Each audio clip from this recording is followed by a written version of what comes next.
This program is brought to you by Try Media Pro Incorporated.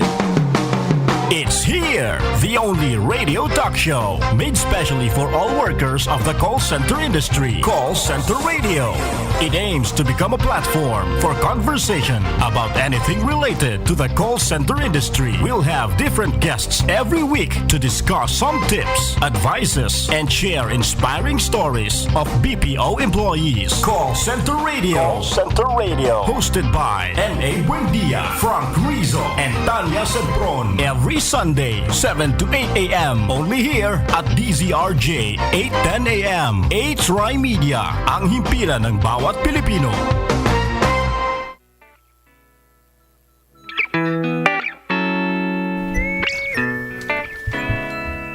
Good morning mga ka-teammates, and it's a beautiful Sunday. Tayo po ay magte-team huddle na naman sa isang oras ng inspiration, motivation, and empowerment na hatid sa inyo ng ating mga ka-teammates sa BPO. This is Call Center Radio.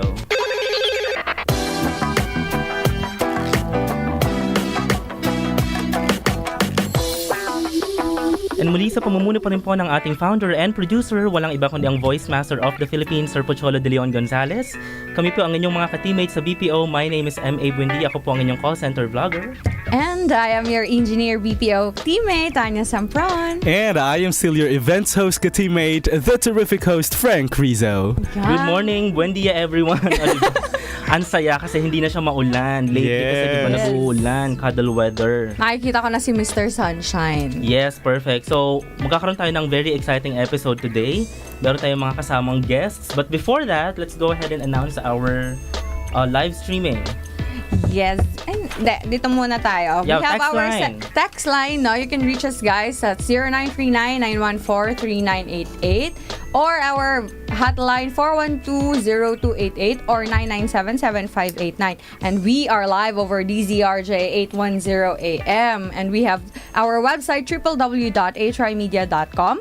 You can also like us on Facebook. That's facebook.com/atrymedia. And you can follow us at Twitter and Instagram and YouTube, which is at atrymedia. Yep, and we're also live simulcast sa DYMA Masbate, Explore TV Channel 17 Field Products, Cable TV Butuan, 107.1 Power FM Puerto Princesa, Palawan, and 97.1 Wow FM Rojas, Northern Palawan. And we would just like to invite everyone to join the Call Center Radio Network group on Facebook. Exclusive member perks include guesting on the radio show, seminars, workshops, meetup sessions, collaborations with experts in the BPO industry, just like our guest today.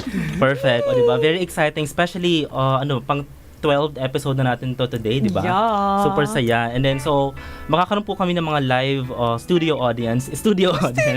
Or at least, di ba, makapag-observe man lang kayo kung paano po yung behind the scenes ng isang Yes. radio show. Especially, call center radio, di ba? Especially ngayon, yung may mga courses na pala in college. Binabati ko lang, di ba? Yung mga nasa sila. BA in Communication and Service Management from the University of Makati. So, sana makavisit kayo dito. And binabati ko rin si Zach Andales. Siya yung president ng UCA ng Unbound Manila. Nag-give ako ng talk sa kanilang foundation yesterday. Wow. Gusto ko kayo i-greet.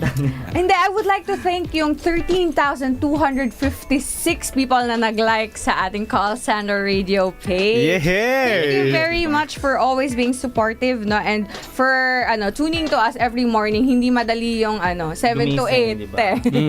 And of course, we are also thankful sa president ng Try Media na si Miss Kay Dacer at sa ating program manager na si Sir Nestor Doria. Maraming salamat po sa pagtitiwala. And of course, this program is made possible by Pochology Academy, inspiring greatness, excellence, and success, and the Creative Voices production. Okay, perfect. So, ayun nga, let's go to our topic na today kasi I'm very excited. At alam ko marami rin pong mga nakatutok ngayon, especially yung mga aspiring call center agents o kaya naman yung mga newbies sa industry na gusto rin nilang mahon yung skills nila. Kasi ang topic natin today ay how to overcome your fear of speaking in English, or basically how to enhance or improve your communication skills. So we have our guests in the booth. Go ahead, Tanya. Yes, our first guest, she has been part of the call center industry for 13 years and counting, where 10 years of her career has been dedicated to leadership training, mentoring, and coaching from newbies to leaders. She is currently a training supervisor for Convergys and is looking over one of the biggest software industry accounts. Aside from her career, she also blogs about lifestyle and beauty, and she has been invited to speak for brands and appeared on CNN Philippines, as well as serves as a resource speaker for leadership workshops. Ladies and gentlemen, let's welcome Marie San Luis. Yay! Thank you for having me here. Yeah, welcome to the pleasure. show. We also have a second guest with more than 12 years of extensive experience in language teaching and training, both in the academe and the BPO industry. He was formerly a quality lead and currently a senior communication and culture trainer, and at the same time a college instructor. Ladies and gentlemen, mga ka-teammates, we are highly privileged to have here with us in the booth, Mr. Ariem Cinco. Hey, Yay, welcome. good morning. Thanks for guesting, di ba? It's a pleasure. Good morning. So, ayun nga. So, pag-uusapan natin, since kayo naman yung mga BPO experts, so, mag-share muna tayo ng mga tips sa kanila. Or, tanong muna natin, bakit ba may fear? Okay? Bakit ba may fear of speaking in English ang most of the mga kababayan natin, mga Filipinos? Is it a cultural thing? Well, we all know that, especially if they're applying at a call center, na it's not their first language diba? Kasi we all started, if we were born here, syempre Tagalog ang alam natin. That's the mother tongue. Yung mother tongue. So, syempre matatakot sila kasi hindi sila sure. Well, some are not aware na they're not that good with English. Some are aware they're not good with English. So, that's yung unang fear nila. And you mentioned, is it cultural thing? Yeah. So I guess we have to also understand that Filipinos are somehow prescriptive, lalo na pagdating sa grammar. Yeah. Okay, that's why we have this thinking that, oh my God, I'm so scared to speak English because my grammar might be corrected. Correct. Okay, so the thought itself intimidates us. Okay, and I think this is one thing that especially our students nowadays and our newbies would have to understand, okay, and would have to overcome. Okay, so one thing that they would have to do is, I'm sorry, I would have to go forward Go ahead. to the tip. Okay, is for them to somehow master the grammar of the language. Okay, but of course, we cannot just force a person to learn, or master grammar, right away, because communication is not just all about grammar. There are other aspects that we would have to look Correct. into. What I really like about what he said, no, it's yung the fear or the thought that you have in mind is actually what's hindering you to speak fluently in English. Yung parang whether you think you can or you cannot, you are right. Oh, Henry Ford. Nakalimutan ko. Nakalimutan ko sino nagsabi. Basta alam ko. Yeah.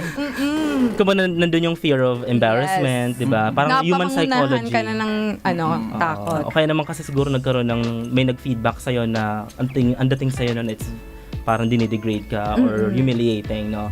Parang pag-uusapan din po natin yung how to handle feedback kasi that's the way to improve actually, Yes. to manage criticisms. O kaya naman yung parang it's something na ine-educate ka naman not really to embarrass you. Yes. Exactly. Pag-usapan natin yung level of importance. Yung sinabi mo kanina yung grammar and yung vocabulary and then yung accent. Kasi iba, nag-focus lang sila sa accent. Yes. Nakalimutan nila yung construction or yung grammar. Minsan, sa sobrang fluent niya magsalita, akala mo walang mali, di ba? Minsan yung accent, sobrang twang. Sobrang... Ginagawa nila almost Californian kasi akala nila that will make them sound better. Correct. Pero then they forget that there's also, of course, yun nga sinasabi ni Ariem, yung grammar in the background. Kasi no matter how much na ang ganda-ganda nga ng accent mo, but you can't put two sentences together in the right way, it's still not gonna make any sense. Right? Yeah. Sobrang agree ako dyan kasi sa sobrang sobrang galing nila mag-liaise and mag-connect ng mga words, it's gonna sound really fluent. And then kapag inano mo siya, parang mali-mali doon. Parang sinabi niya na may naging trainer ako dati na parang, okay, you have spent so much time on this. Diba? Ayun, the spended part. may something doon Ipag-usapan din natin yung mga how to effectively improve your communication skills, become fluent, avoid stuttering, isa yon, and then mga too much fillers, mga Guilty ako dyan. Ayan ako din. How to answer common job interview questions. Kasi dun talaga nag-start yung kung gusto mong makapasok sa BPO industry or any job, we cannot discount the fact, yung sabi nga ni Christine, na you have to speak well. Not really fluent or perfect na American accent. It has to be understandable or neutral. Yep. Diba? Right. Common English grammar lapses, yung mga common errors ng mga Filipinos. Na, ang tawag nila doon, Filipinoism. Basta Yep. ganun. Ayan. And then, tips on how to become confident in speaking a second language, okay, or a third language, or any language na gusto mong i-master. Okay, so, by the way, alamin mo natin yung background. How did you get started in the call center Industry. Marie, go ahead. Yeah. So it was actually by accident. I just tried it out. Actually, first it was with a local call center muna. Parang try na natin kasi bago pa call center at that time for my age. It was like 2000 and something back. And then at that time, so I tried it. Sabi ng friend ko, why not? And I had a fear kasi I didn't think I was equipped with the right skills. Knowing that I came from the retail industry, malay ko ba, diba? Kasi cashier lang ako dati eh. But you were born here, di ba? I Or- know, I was born in the UK. The UK. Pero still, I still had that fear kasi hindi ka nga familiar dun sa industry. So, I tried it out. I passed the local call center. And then after that, I moved up to the international call center here in Manila. So, that's where my skills now came up and that's when it was developed. So, there. With the sales account, actually. My first account was a UK account, which is pretty apt because I was born in the UK. Yeah. Makes a little sense, right?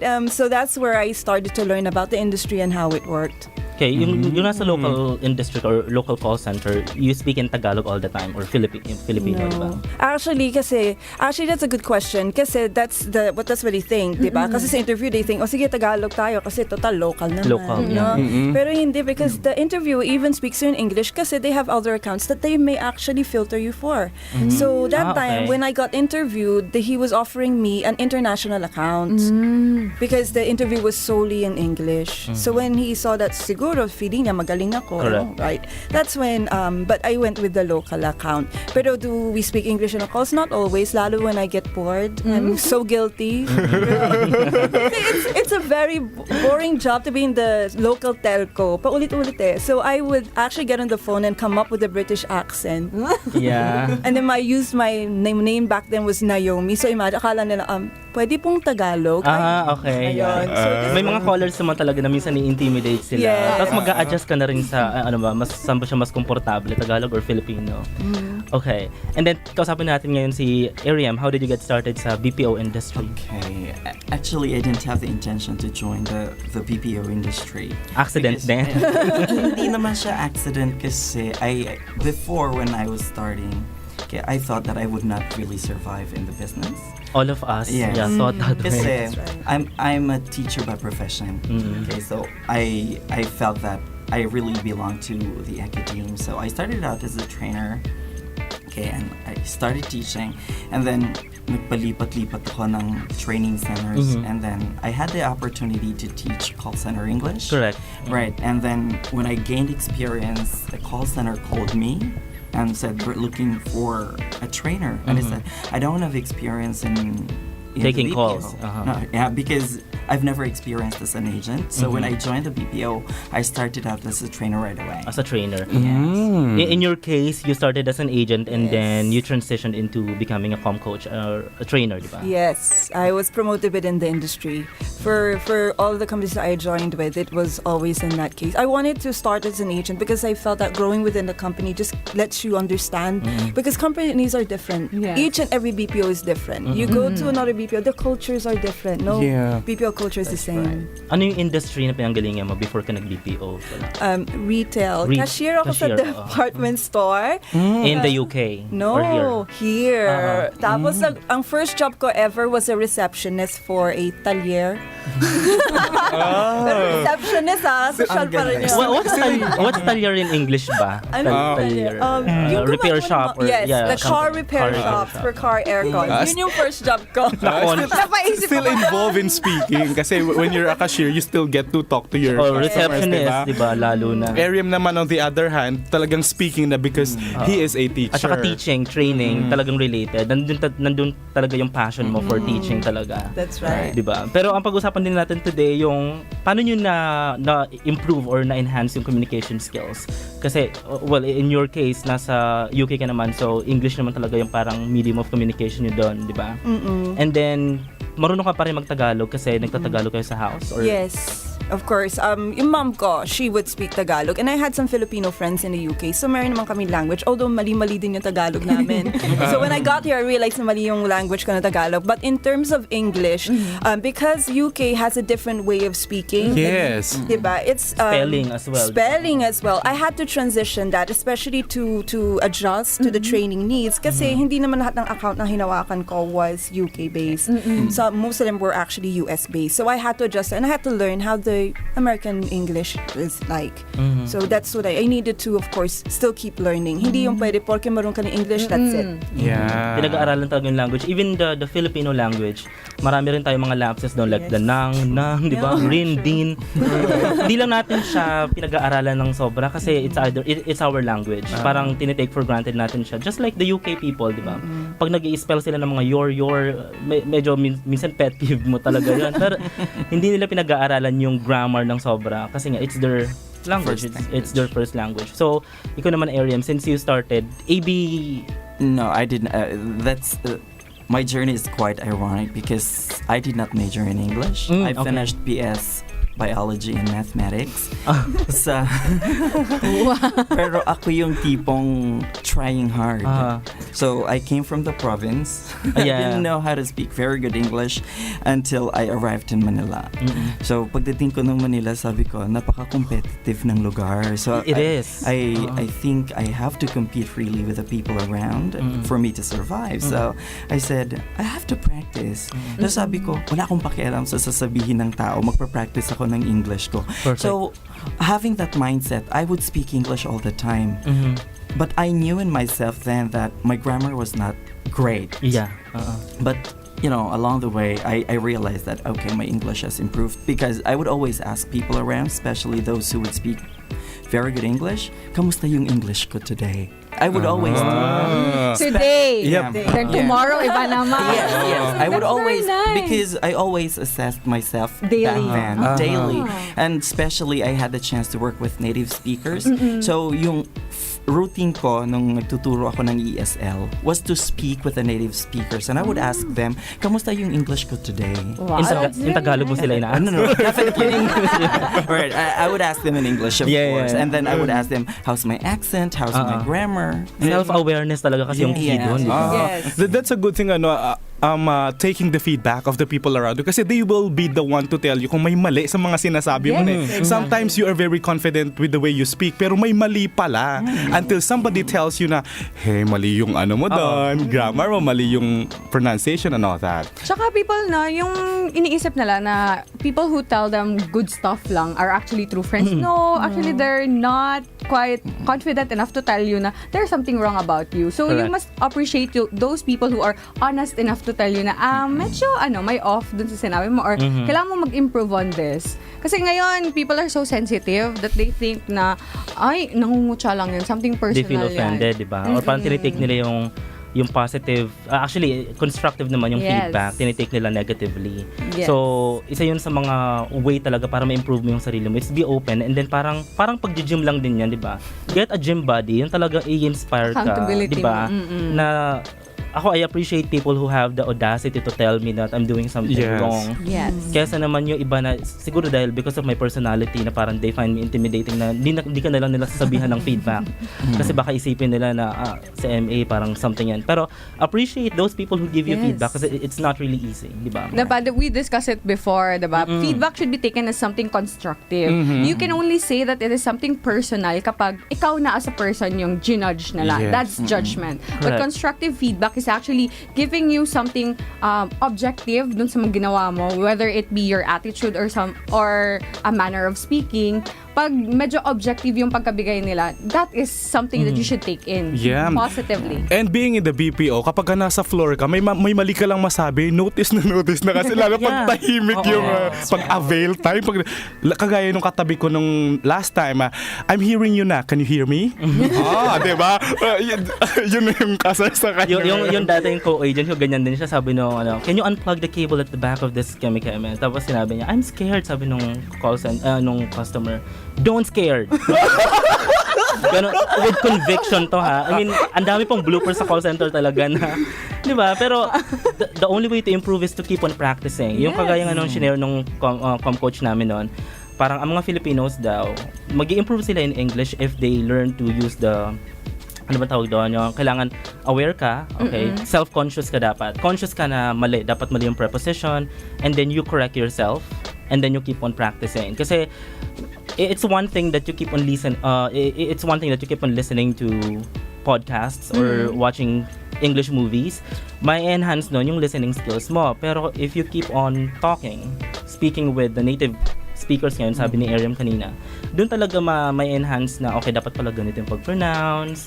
So, isa yun sa mga and then, paano pa na natin may improve yung stuttering and then yung mga fillers? Kasi alam ko maraming mga concern ganyan. That's actually one of the most common problems that we get from newbies that come into the call center industry, and they stutter kasi mabilis sila mag-isip. Tapos, they transliterate, meaning to say that yung nasa isip nila yung Tagalog na sentence, ginagawa nilang English. Word per word. There's an extra process. No? So, minamadali. Tapos, nagsa-stutter kasi nga, they're trying to get it out all. Kasi since we're fast talkers, diba, as Filipinos. So, what can I do? What I usually tell my trainees if I'm in a room with them is that I would tell them, una-una sa lahat, relax. Yeah. You need to relax kasi if you're going to overthink the way that you construct sentences, this is what's going to happen. You're going to stutter.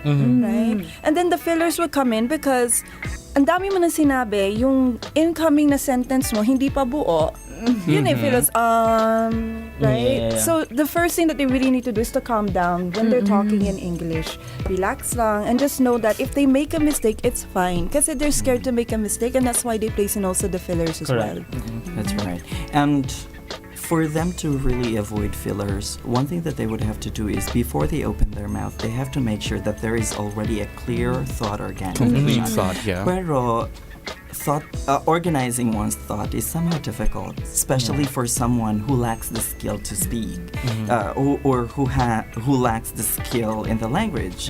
Kasi nga, just like what she said, no, na Tina-translate.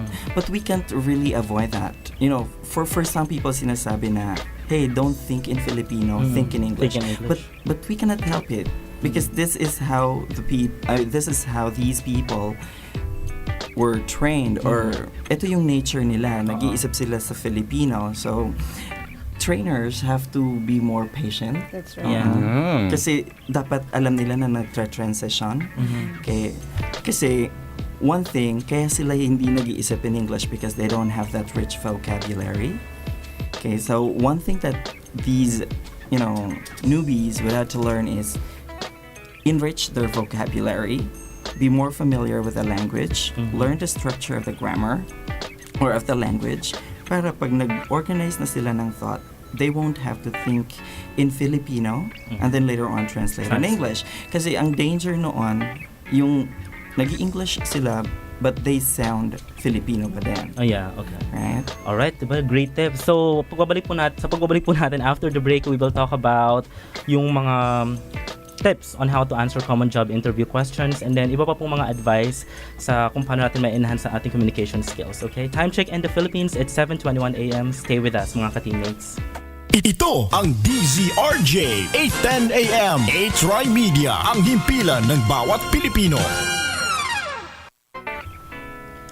And we are back here on Call Center Radio. Kasama pa rin po natin ang ating mga guests today, si Marie San Luis and of course Ariem Cinco. And pag-uusapan pa rin po natin ang mga tips on how to improve your communication skills. But before that, batiin muna natin ang ating mga Facebook Live viewers. Yes, we have a lot. Yes. John Peter Palencia, sabi niya, morning. And si Angelina Mindang, good morning. Hi, Mama Ni. From Judy Bautista, good morning all the way from Iloilo Business Park. Oh, nakakarating yung mga boses natin sa Iloilo, no? Kahapon pala may nagpapa-shoutout sa akin si CJ. O, CJ, shout out! Shout out talaga. We have Judy Bautista, Christian Grande de Leon, tsaka meron tayong Japanese yung text. So, hi, good morning. Good morning. Hi po sa inyo from Omar Tolentino. So, kung meron pala kayong mga questions dun sa ating mga guests or any comments regarding our topic, just go ahead and put them in the comment section and share this live session with your friends para after the show, pwede nila mapanood yung rebroadcast. Yes. Alright, so going back to our topic, but before, meron tayong announcement, like Frank? Yep, ang Call Center Radio ay hatid sa inyo ng Pochology Academy headed by Sir Pocholo de Leon Gonzalez. Sir Choi. Poging Sir Yes, Choi. good morning. Mamaya may meeting tayo. We are a group of empowerment speakers whose mission is to inspire success, greatness, and excellence in every Filipino. Perfect. And then magkakaroon po tayo ng On Saturday, August 12, 6 p.m., we will have 2017 Kabataan Night. It's Kabataan Night. by the Voice of the Youth. Ayan, ang venue niya is hindi nakalagay. Ayan, D-Cop Coffee Republic Reliance Mandaluyong. It's free admission, guys. Pero for reservation, you can call 239-6468. That's 239-6468. Or you can visit www.voty.org. And we will be there, right? We will Yes. be there. Tsaka especially yung mga nagpa-member dun sa ating call center radio network. Kasi we are trying to make it big, okay? Magkakaroon po tayo ng mga seminars, workshops, ano pa ba? Yun nga, kung gusto niyo mag-guest dun dito sa show namin or mag-audience, di ba? Perks yun. So, please join the Call Center Radio Network group on Facebook. So, going back to our topic, pag-usapan din pala natin today yung mga common mistakes or errors or yung mga lapses ng mga Filipinos when it comes to using the language. Kasi paano natin malalaman kung ano yung tama kung hindi natin ina-acknowledge, kung hindi tayo aware dun sa mga mali, di ba? Mga common grammar errors. Oh gosh, there's so many, right? I mean, let's go to the most famous, the P and the F. Oh my gosh, it's like, you know that when you've gone through communications training, once that you hear that from a newbie, you know that there's no going back. But well, honestly, it's really hard to correct it because it's not about just the pronunciation. It's about how they use their jaw to pronounce and their lips, how to pronounce words. Okay, that's the technical part That's of it. the technical part of it. So, but once that they're aware, and as a trainer, when you start helping them self-correct, dun naman meron kahit papano. So, P and F, the B and the V, ayan.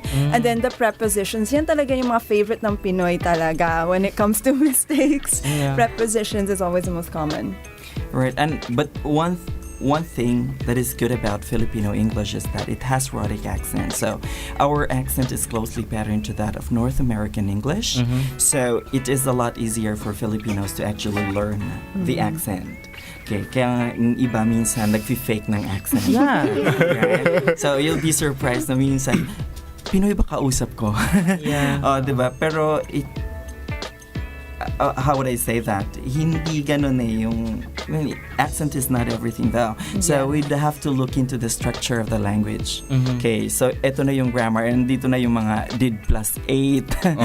Yeah. Like, did you 8 already?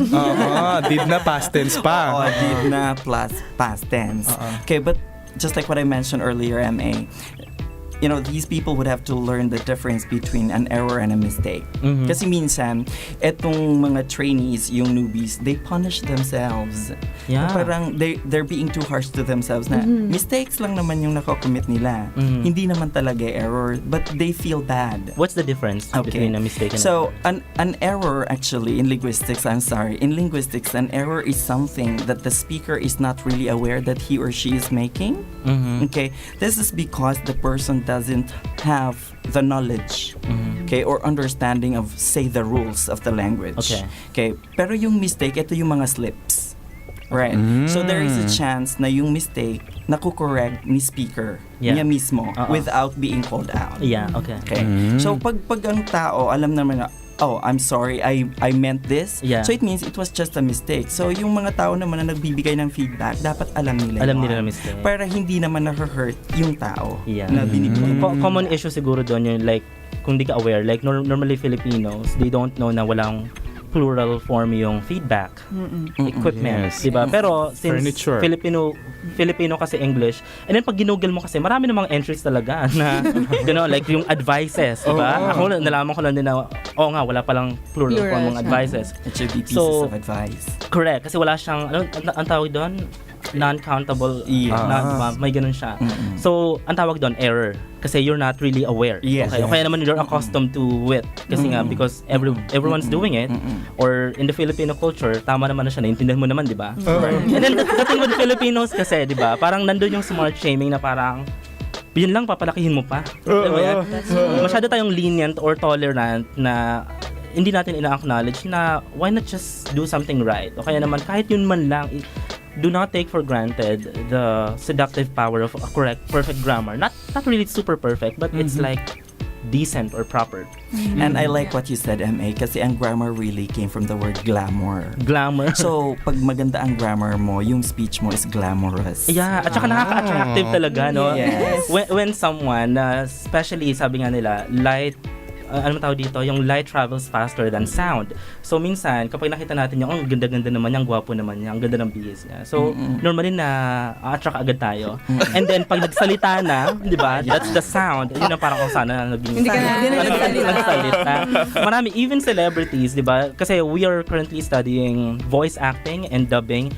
Pinag-aralan din namin doon na yung mga celebrities na iba yung nagda-dub sa kanila doon sa mga movies nila, especially back in the early days. Kasi nga, pangit yung pakinggan. Ibig sabihin, hindi ganon yung diction, hindi ganon yung pronunciation. So, any other tips? Well, Mga issues pa pala. well, common. maraming. I mean, there's a lot of issues that we would identify when we meet those people na hindi pa masyadong aware when it comes to the right use of the language and grammar and pronunciation. And then, of course, sometimes when you, honestly, on Facebook, you see a lot, right? Yeah. I bet nagiging grammar Nazi tayo minsan. Yes. Right? Grammar Nazi tayo sa ibang tao pero sa sarili natin hindi. So, sometimes you would just wish that with the magic of, using a search engine, try and check if it's right. Kasi nga, we stop at the fact that alam natin na ito yon. Right? And then we're just satisfied with the fact na kaya natin magsalita ng English, where in fact, what's the best thing to do is to always look towards other ways to learn. Don't just be satisfied with what you have. Kasi, I always get that in a call center, why are you here today? Ang sasabihin nila, kasi I want to learn English.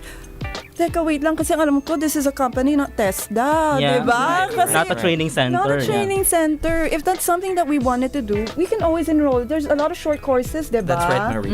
Some grammar and pronunciation. Let's invest in that because, in the long run, it will be something very worthy for you. Katulad sinabi ni MA, paano na pag sumikat ka, gwapo, maganda ka, tapos nagsalita ka, wala na. Off na. Ayan.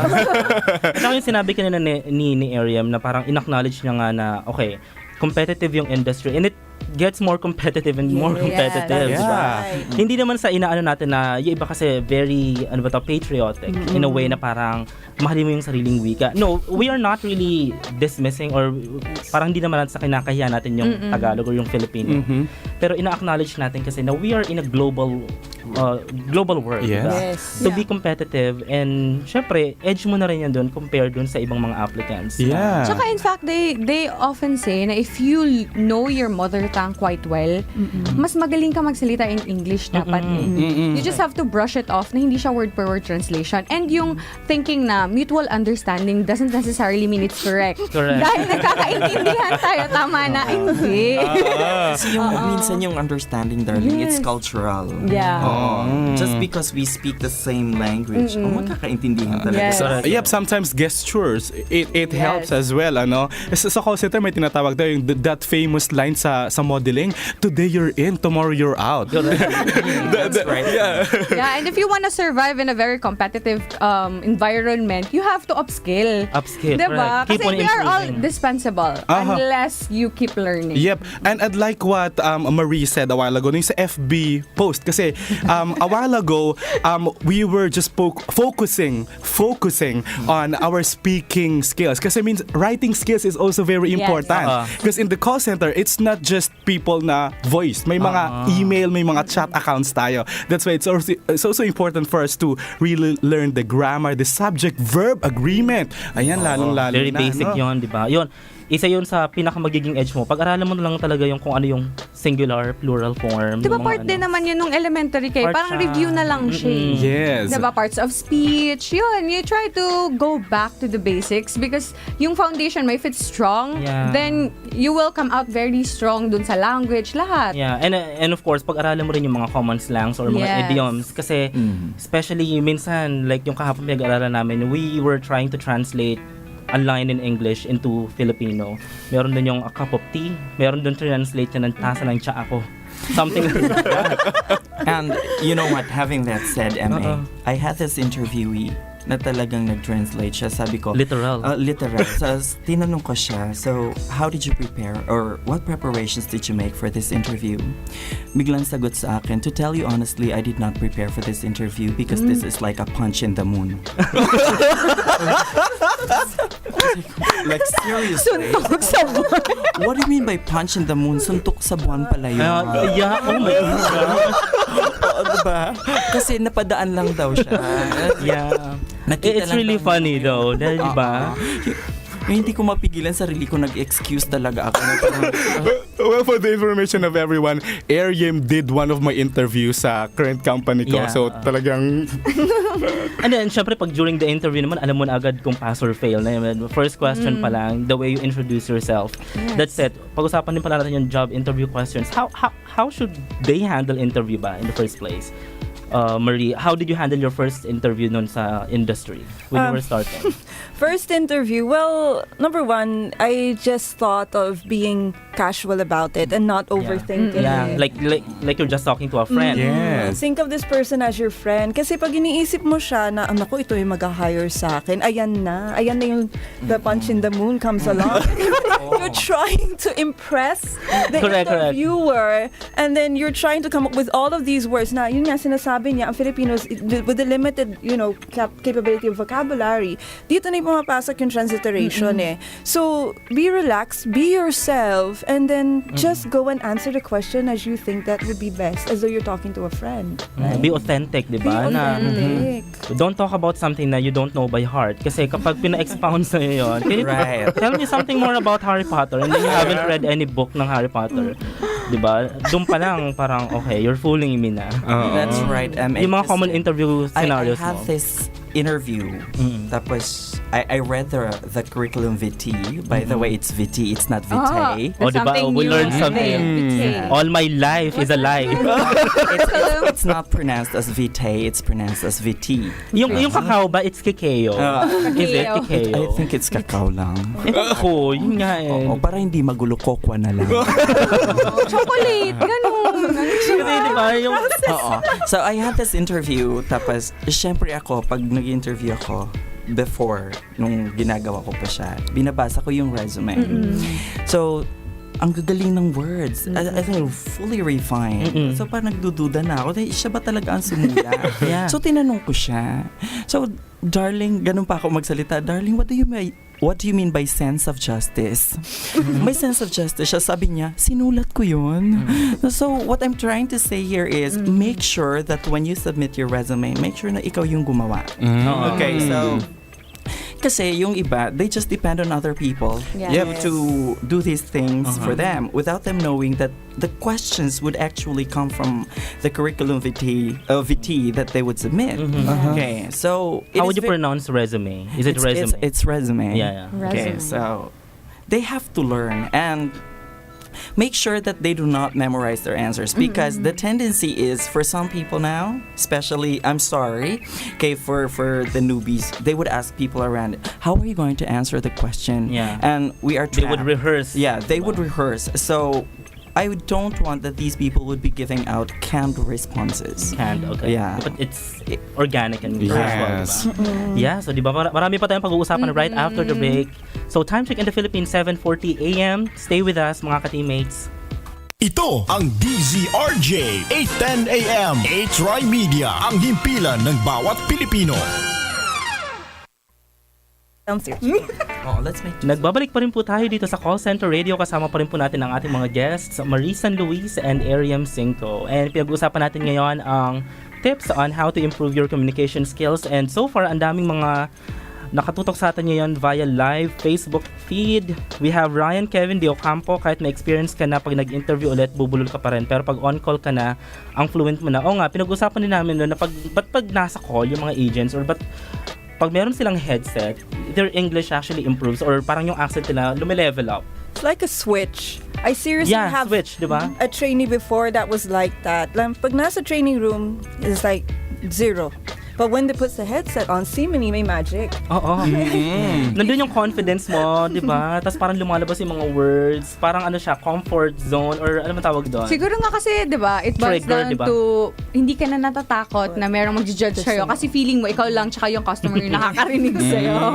Di ba? So, confident ka na. Actually, confidence plays a big role talaga. It's the same as you joining, kunyari, a competition. Kapag practice, parang sige, okay lang, mababang klase lang tayo ng ano. Pero pag competition na, yun na, pak! Magulat ka na, di ba? Yung during practice, parang ina-underestimate mo ba siya? Low Underdog profile lang muna. Pag nandun na, bumonggan.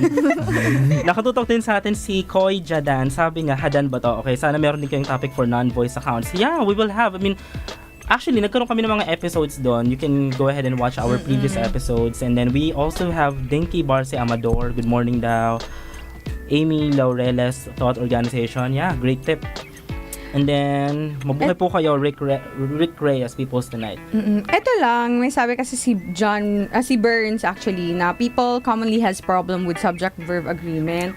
Tapos yun ding sometimes, ginagawa nilang verb yung, hindi naman talaga verb. Wala akong basic example, pero alam ko dati, natatawa ako dun, ginagawa mong action word ang something na dapat subject lang. Filipino, feeling ko ganon. Kasi nga, diba, sabi nila, language is a very dynamic thing na parang naiintindihan na ngayon, may mga Becky language na ngayon, marami ng dialects actually. So, as long as naiintindihan naman siya, diba, parang Yun nga, mutual understanding. diba, parang nagets mo naman.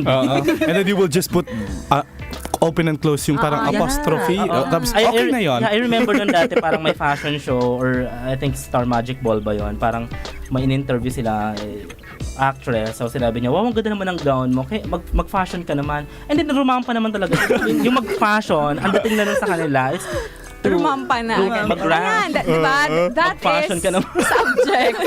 Ano siya, noun siya. Hindi siya verb. Pero ginawa mo siyang verb. Mag-fashion ka naman. So, sometimes dun tayo namamali. And practice makes permanent. So, kung lagi mo siyang ginagawa, talagang yun na yun. Almost every noun, gagawin mo ng verb. Okay. But there really are words that could function both as a verb or as a noun. Like, for example, yung Google. Google is a name. We can say, you can Google this. Yes. So this can be used as a verb. So the bottom line, para kasi may mga ganun, may mga exemptions kasi to the rule na hindi natin pwedeng sabihin na, okay, hindi mo to pwedeng gamitin as action or whatever. You keep on reading, okay? Yes. Keep on reading, Googling, and then sabi nga kanina ni Marina, nasa Facebook ka naman na, why not go ahead and make use of it in a better way, diba? Productive way that will help you improve. Go ahead and visit or follow those pages that will help you improve your communication, like Grammarly, okay? This is not a sponsored plug, pero yun nga, yung mga AmericanAccent.com, okay? They will help you really know kung paano ba pinapronounce yung words, like yung Yosemite, hindi siya Yosemite, yung mga ganun, yung mga hindi mo siya naririnig pero or nababasa mo lang kasi minsan pag binabasa natin siya, we just read it as it is kasi di ba? Siyang bigkas, siyang bye-bye. Yun yung sabi sa atin dati. That's how Filipino But I think there's something wrong with that. Yeah. Kasi hindi naman lahat ng letra na nasa correct. pronounce. Yun nga eh. And then yung sinabi rin kanina ni Marie, yung UK English is different from US English. Like ano ba yung sample sa amin nun dati? Yung rubber. Okay. Rubber in the UK is like the rubber, eraser. Okay. Rubber in the US is like a condom. So you have to be very careful with that. Especially yung mga agents natin ngayon na especially meron kang hinahandle na clients galing ka ng Australian account, lipat ka ng US. So you have to learn and unlearn and relearn. Keep on learning. Keep on learning. That's one advice that I would always give a class, which is to unlearn. Yes. We always would have that base where we learned English from, and we can't really stop because that's where we got our first English skills from. But we have to relearn everything when we now move on forward, especially if we're going to use it for our career. Diba? I mean, like, yun nga, preparation is always the key.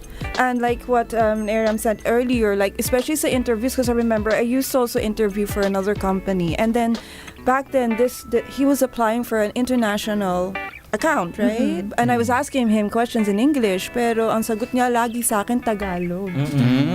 Diba? Which may appear to not professional talaga. Not professional, and you're not aware of what you're applying for. Yeah, correct. Yun yung importante din eh. Tapos syempre, ito na naman. So why are you here today? I want to apply because I want to become a call center. Bakit siya na yung magiging building at yung Gusto ko company? maging call center. Yes. Okay, last tip na lang, Ariem.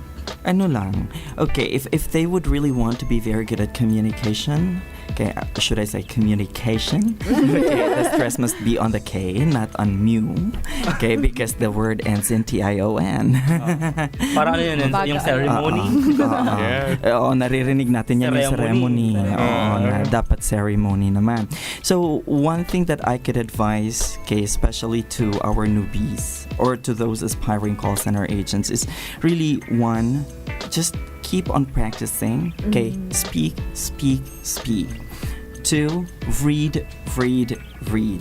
Because reading really would bring you to different dimensions, okay, and would really expose you to the structure of the language, because it's very important.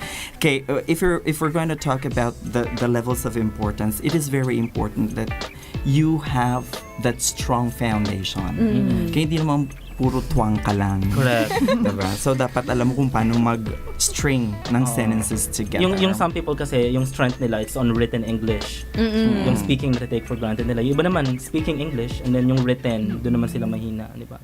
How about you, Marie?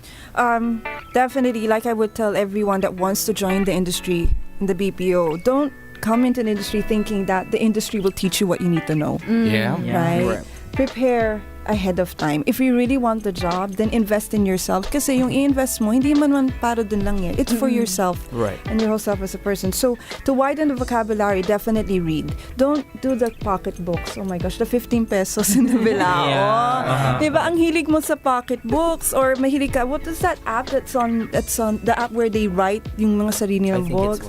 Wattpad. Wattpad, where we know also that it's also not grammatically correct at times. So, read to widen your vocabulary. Watch English movies. It's okay to watch Filipino movies. Yun yung binge mo.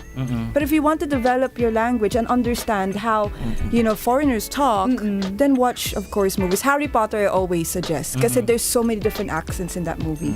And it's also interesting at the same time. Or watch it with subtitle as well. Diba? Watch it with subtitle. You know na, ganun pala yung pronunciation ng certain word na yun, diba? Yeah. Okay, may mga gusto ba kayo i-promote? Mabilis na lang. Sige sila muna. Yeah, go ahead. You have a blog, yes, diba? I have a blog, mamaniesnest.com. I know that there are some of my followers are watching today, so thank you so much. Good morning sa mga followers. Ano bang fan base mo? Mama Nears? I call them my lasses and my lads. Oh, good morning, lasses and lads. If you're watching this on live or rebroadcast. Yes. Hello. Alright, wala naman akong followers actually. Okay, but I would like to say hi to all my students sa Rizal University. Okay, so yung mga anak ko dyan, sana mag-aral kayo ng mabuti. Right, and of course, yung mga friends ko, I would like to say hi to Ardel Hernandez. She invited me to an event yesterday, and I would like to congratulate Nigel and Angge. They had their wedding yesterday. Okay, perfect. You must be so proud. So, how about you, Frank? Well, I'd like to promote my events hosting page. That's Events Hosting by Frank Rizzo. You can also follow me on Instagram and Facebook using my official handle. That's @TheTerrificHost. So, for your hosting needs, whether it be a company event or a social event, especially weddings and debuts, you can always contact me through my Facebook page, okay? Perfect. Ayan. Ako naman, you can follow me on Facebook and Instagram Tanya Sempron yung page. And then I also have the cosmetics line. Hindi siya akin, pero I sell cosmetics. It's Ratch. Claim it or Ratch. Yeah, I will make one soon.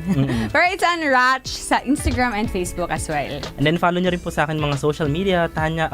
Thank you so much, MA.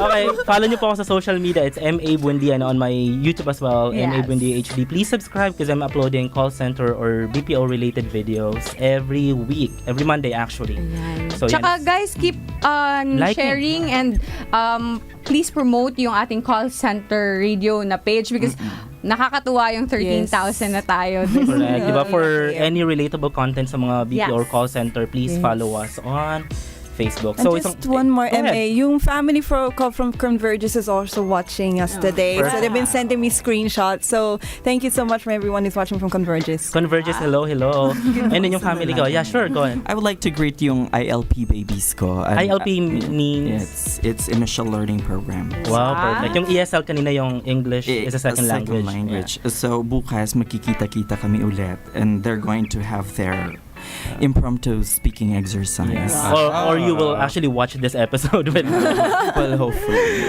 O diba, wow, isang oras na naman po ng inspiration, motivation, and empowerment ang nakalipas dito sa ating program, okay? Sa pamumuno pa rin po ng ating founder and producer, walang iba kundi ang voice master of the Philippines, ang poging-poging si Sir Pocholo de Leon Gonzalez. Kami po ang inyong mga ka-teammates sa BPO. My name is M.A. Buendia. Ako po ang inyong call center vlogger. And I am your engineer BPO teammate, Tanya Sempron. And I am your events host ka-teammate, Frank Rizzo, the terrific host. Thank you so much for tuning in and stay tuned kasi after neto, the author's voice, okay? Kung gusto niyo po magsulat ng book, kung interested kayo doon sa mga grammar and anything like that, diba? It's a very interesting show. So stay tuned, okay? See you next Sunday. Let's log out. Bye. It's here, the only radio talk show made specially for all workers of the call center industry. Call Center Radio. It aims to become a platform for conversation about anything related to the call center industry. We'll have different guests every week to discuss some tips, advices, and share inspiring stories of BPO employees. Call Center Radio. Call Center Radio. Hosted by M.A. Buendia, Frank Rizzo, and Tanya Sempron. Every Sunday, 7 to 8 a.m. Only here at DZRJ, 8:10 a.m. Tri Media, ang himpilan ng bawat Pilipino.